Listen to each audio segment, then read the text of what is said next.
Welcome. Thanks for joining. I'm here with my co-host Pascal. You all right, Pascal? I'm very well. Do you know, I do love this intro. Sometimes I wish it was a bit longer, but that's not fair on our viewers and listeners. So welcome everyone again. Thank you for your support.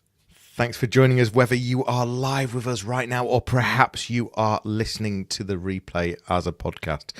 This is the 90-Day Website Mastery Podcast, the perfect companion to our 90-Day Website Mastery Program and our recently published book, Web Proud. This is our 41st episode. We're excited to bring you even more valuable insights and practical advice to help you enhance your website's performance. Join us as we explore strategies to make your website work harder for you, reigniting your pride in your online presence. We want you to feel proud of your website. It's as simple as that. We have 4 segments in each episode. We have the You Ask, We Answer. We have website stories. We have the website engine room. And of course, we finish with the website call to action in every episode where we give you one change or adjustment that you should be making to your website right now as a website content creator or a website manager, perhaps a business owner. We want to help you feel proud of your website. So listen, let's get started with our first segment, the You Ask, We Answer.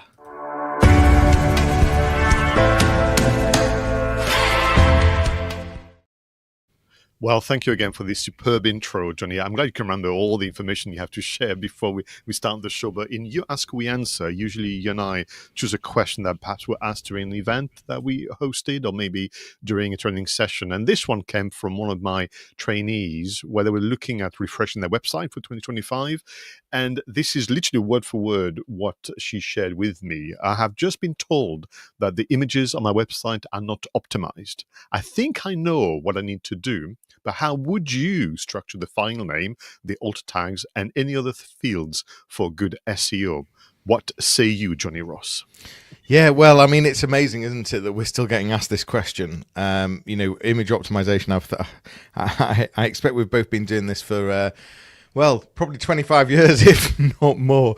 And actually, we delivered a website only last week. That's not new. We deliver websites all the time. But there was one in particular last week, and we'd sort of shown the client how to upload images, etc. And I was looking at it the other day, and they've uploaded images that are 14 meg. It's like the size of these files are huge, and that's like a homepage image, a service page image. They're all like 14, 15 meg.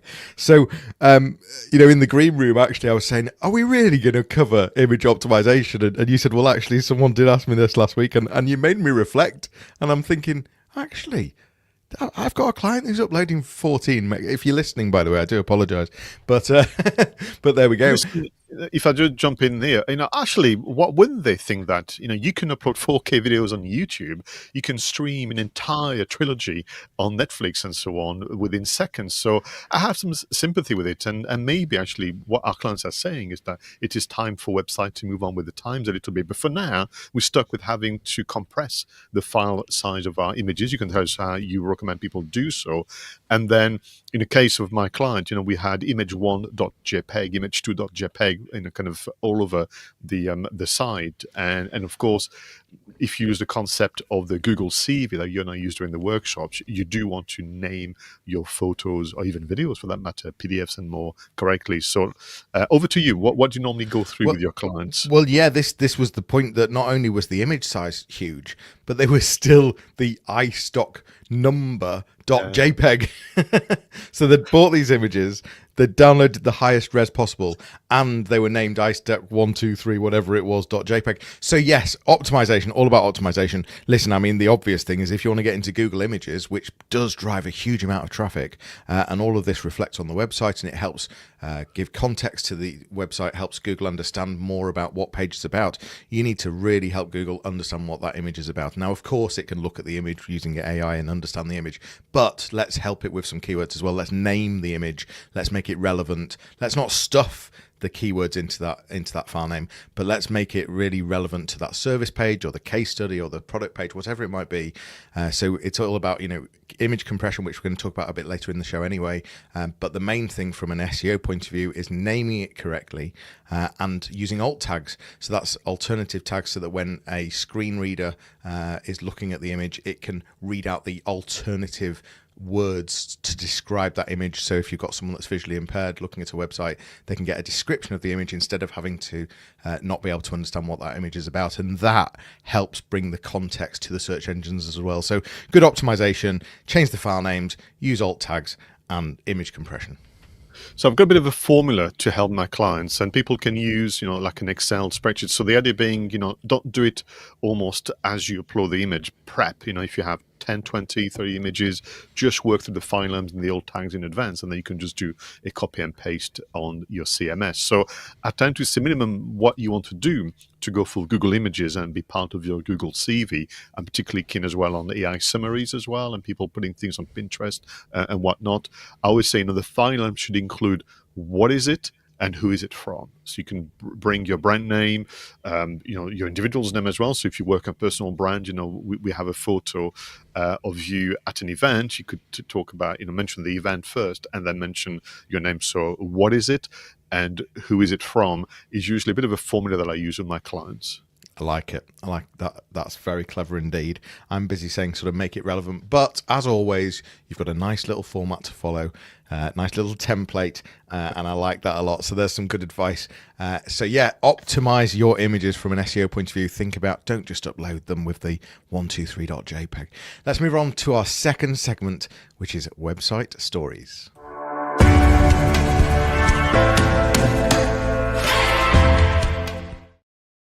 Now, for episode 41, I've gone for a video, and I had to go back to Whiteboard Fridays, our favorite series from Moz.com. I mean, honestly, I just love the way they do it. And everyone, it's a wonderful lesson as well in simple content marketing that really pays off. So the idea being that you have an expert talking about a subject, typically SEO, content marketing, and other forms of website experience. And what they do is they've written and jotted down some thoughts on a whiteboard, and they talk you through it. And we had the chance there to have a lady called Purna Virji. She's the principal consultant and global program manager at LinkedIn. So what is interesting, Jonny, she's bringing her kind of lead generation, commercial aspects, personal branding into the world of SEO. And she put together a presentation called How to Create High Impact Content Using Backward Design.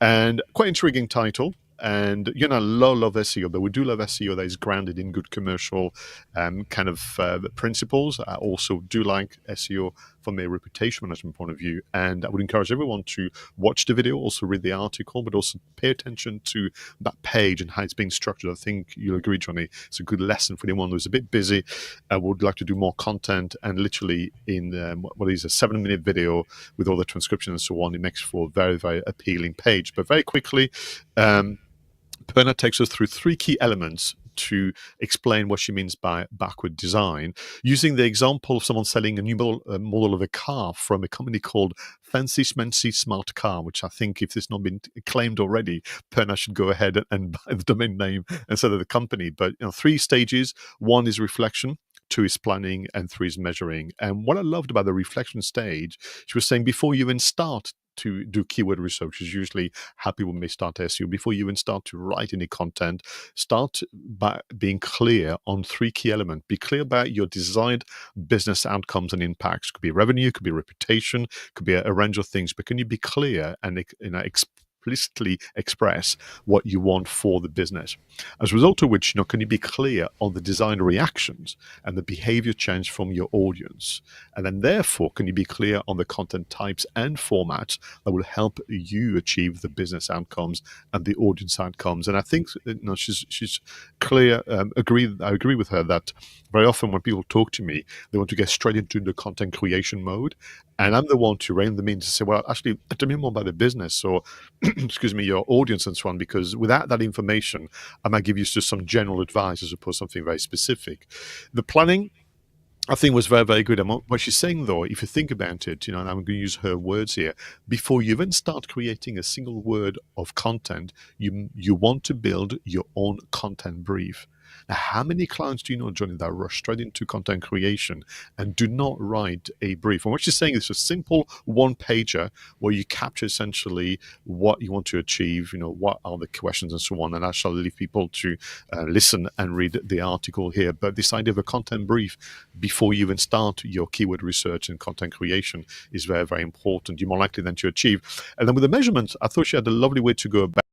What she was saying is sometimes measurement is a bit too narrow, looking just at the results. And I think what she was saying is if you think about the wide range of business goals and outcomes, you may want to measure 4 different stages of that customer journey. So number one, when you review the content marketing using the backward design, what was the reach? And can we learn some lessons from that? As a result of which, what did we get in terms of reactions, good, bad, and ugly? What was the response? And finally, what were the results? So she's looking at 4 different ways to measure impact, as opposed to just the end point, if you will, Johnny, of what did we get for it.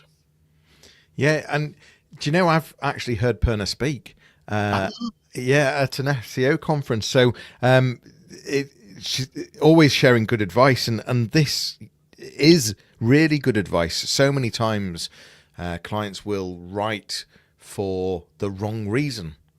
So it's, if you're writing for the search engines, if you're writing for voice search, or if you're writing for how to appear in AI, that's the wrong reason. You need to, always be focusing on whether it be the consumer, whether it be the business, whether it be the, whoever it is your target audience is, whoever your potential client, your potential customer, it always has to be written for them. And I love the idea of spinning this on its head and thinking, okay, what do you want them to be doing once they've read this?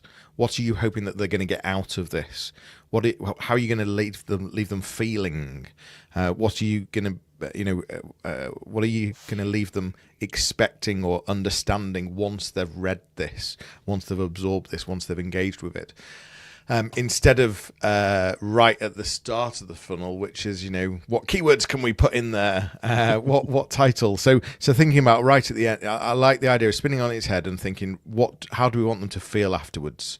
And that helps think about, their pain points, their common questions that they might be having, how you can ultimately add value by sharing experiences, building trust, and providing content that's really going to make a difference and leave them, whatever that be, wanting more, wanting to speak to you, wanting to explore your products and services, or perhaps just being able to go off and do something and fix something themselves, whatever that might be. So, yeah, I like the spin on thinking about it the other way around. I thought you might. And listening to you reminds me of the conversation I have sometimes with my friends working in PR. When they go and meet a new client, and the client says, I want to be in the papers, or I want to be on this. And then they go back and say, well, but why? What are we trying to achieve here? Because if they feel it's comfortable enough to say, well, I've got plenty of ways for you to be in the papers, but that would not necessarily be right for your reputation, in jest. And I think this idea of reflecting first on the desired outcomes and the behavior, and what she's saying in terms of the content. So literally, if you, for example, run a business where having meetings with clients is very important to you, so because you convert very highly once they've met you, then everything you do then needs to point towards this idea of having a meeting with Jonny is something that I would desire to do. And therefore, the content, the website, everything that you do is there to showcase that having meetings with Jonny is an experience that one should seek out as opposed to avoid. So this level of reflection, and therefore how this is impacting your content effort, I like it, and it's certainly more plausible for the vast majority of our customers than just going and do some keyword research and start writing content that you don't feel connected with. Yeah. Valuable content, that's what it's all about, isn't it? It's about how adding value, simple as that, which that's what we do on a daily basis, is it not? Talking of which, let's add some more value with our third segment, which is the website engine room.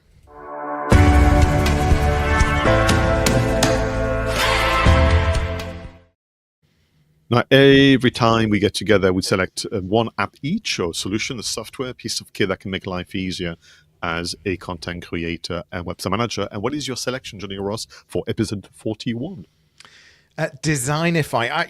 I don't think we set out for this episode to be all about website images and search engine optimization and thinking about that content, but it just so happens how the sort of planets have aligned and the stars have aligned that a lot of it is about images. So Designify.com is a little tool, little app that you can turn any picture into something, well, quite awesome actually, having played and tried it. There's loads of image apps out there, and like I've said in many episodes, this is about finding the right thing for you and the right, depending on what you're trying to do on a particular day, depends on the right app that might be best for that particular thing that you're trying to do. And until you try these different apps, you don't know the right one to be using. There's a free version, and it's very fast. It, of course, uses some AI, and you literally just upload the image, and it can really do some clever things with that image very quickly. So have a play with it is what I'm trying to say. Designify.com, and gives you the ability to be able to batch edit as well, which is quite handy if you've got a number of images that you're trying to do something in particular to it all in one go.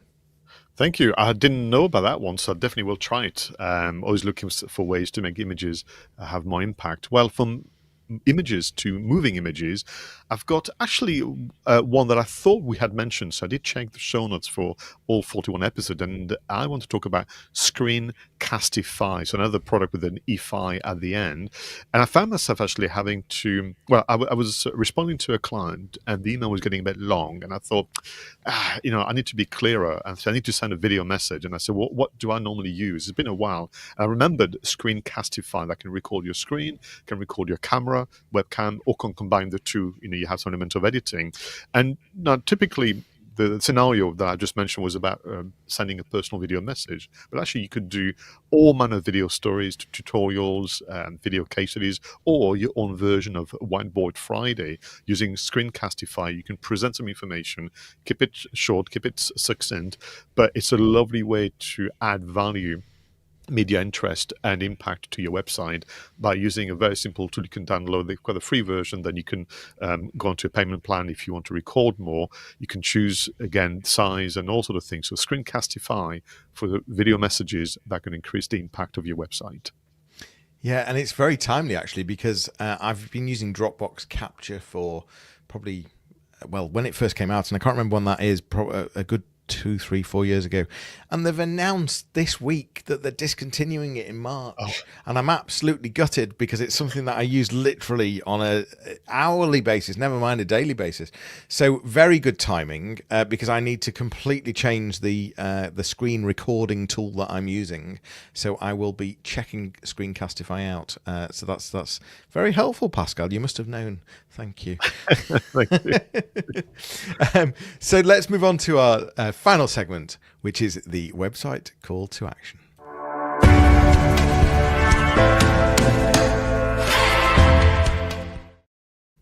Now, this is about the one adjustment to your website you should be doing right now to improve its appeal, its impact for you and your visitors.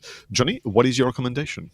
Yeah, so sticking on the image theme, this is about image compression. I was talking about very large images earlier, irrelevant of the size of the image that you've uploaded, it probably to your website, it probably does need compressing. It speeds the website up, it reduces load times, but the point is, it's about trying to find ways of compressing images where you don't lose the quality, and that's really important.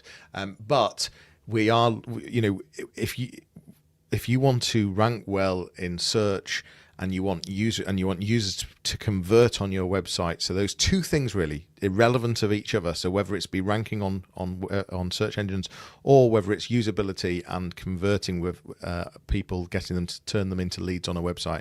I mean, you want both of those things, don't you, to happen. Images, the size of images can make a big difference. No one wants to be waiting around. No one wants slow websites. And so it's about converting and compressing images. There's a reasonably new technology. I've mentioned it on an episode before, web WebP is the latest technology that, certainly Google suggests all images on websites should be converted to. There's lots of different tools. So there's one that we've mentioned before, which is Squoosh, that you can use, a little desktop tool that you can turn an image into a WebP file. But there's lots of automated ways of doing this as well. So you can do it in things like Photoshop, but you can also get a WordPress plugin.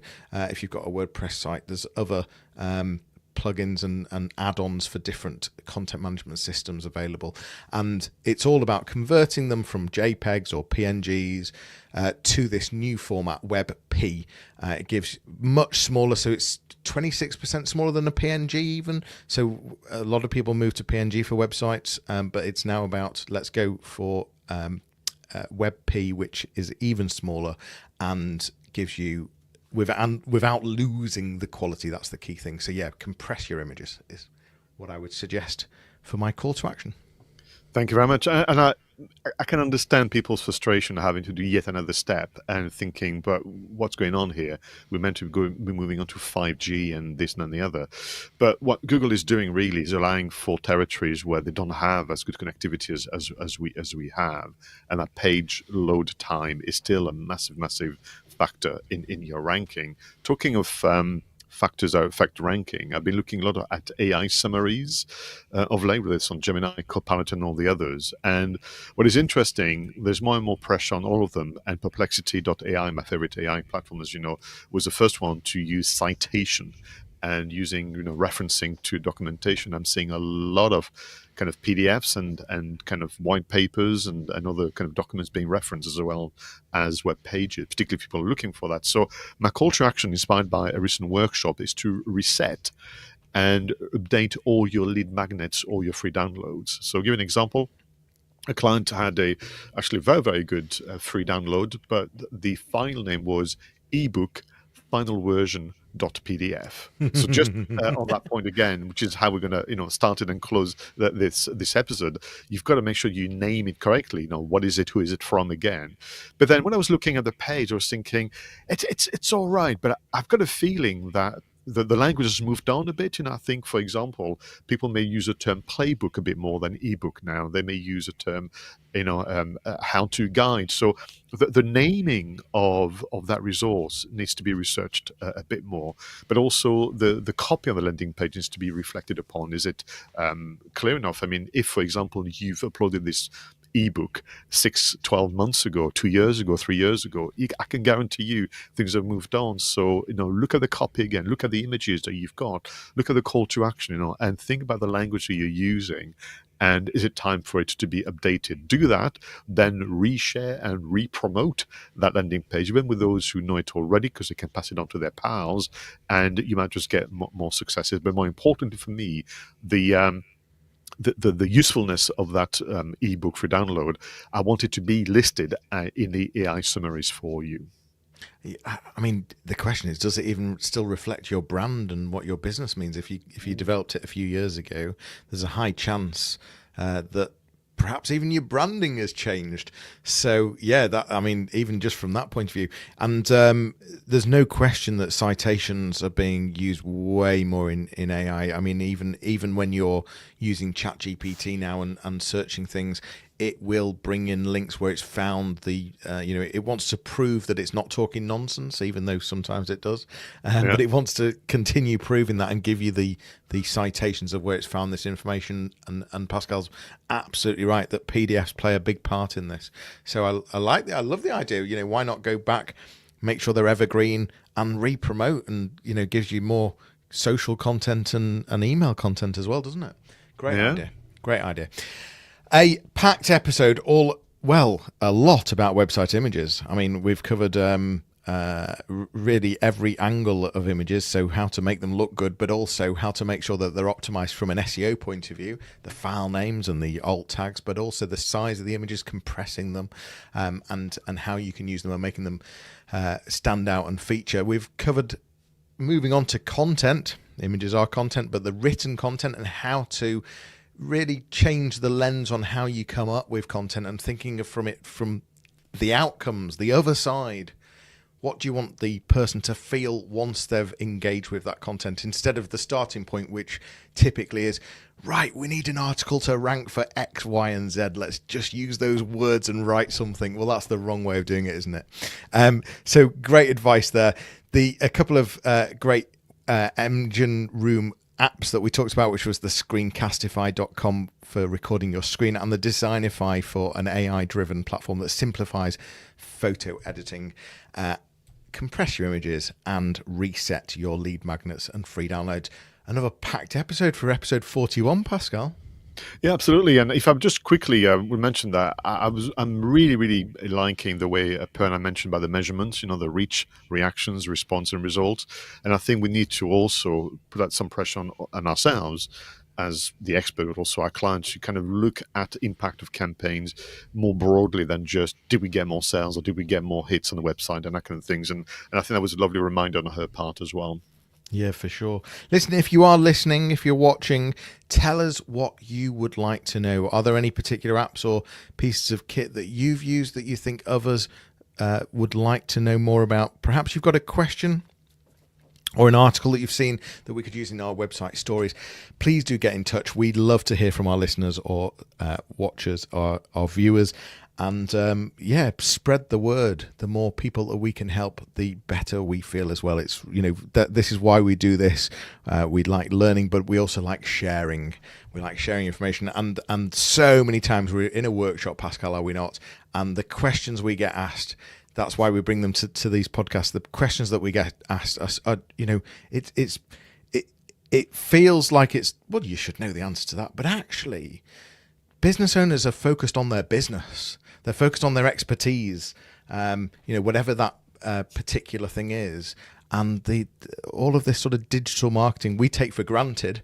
We know it inside out, but actually, there's no daft questions. Ask us the questions. That's what I'm trying to say. Yeah, and listen, I catch myself sometimes thinking, if the role was reversed, for example, I'm about to meet my accountant, and I'm honestly convinced my accountant must think, he must despair that he's been looking after me for decades. He must despair my lack of a recollection of what we discussed, but understanding of what he's telling me. So I get it, and that's, Jonny, you're right. That's what we're here for. That's what we love doing this series of short form content, which is most unlike us. And listen, for anyone, if you feel like you've covered some of the actions we've discussed, if you know already about some of the apps we mentioned, then do go on the official website. You're going to have fun with the action randomizer, and you will find as well a lot more tools in our top 50 selection of apps in a wonderful ebook.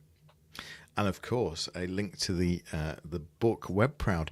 That's it for episode 41 of the 90-Day Website Mastery Podcast, your audio companion to the 90-Day Website Mastery Program. For more information and to get all those resources we just talked about, visit 90daymarketingmastery.com. Go do it now. 90daymarketingmastery.com. Check us out. Check out the resources. Check out the links. You could even book a discovery call with either myself or Pascal. But that's it.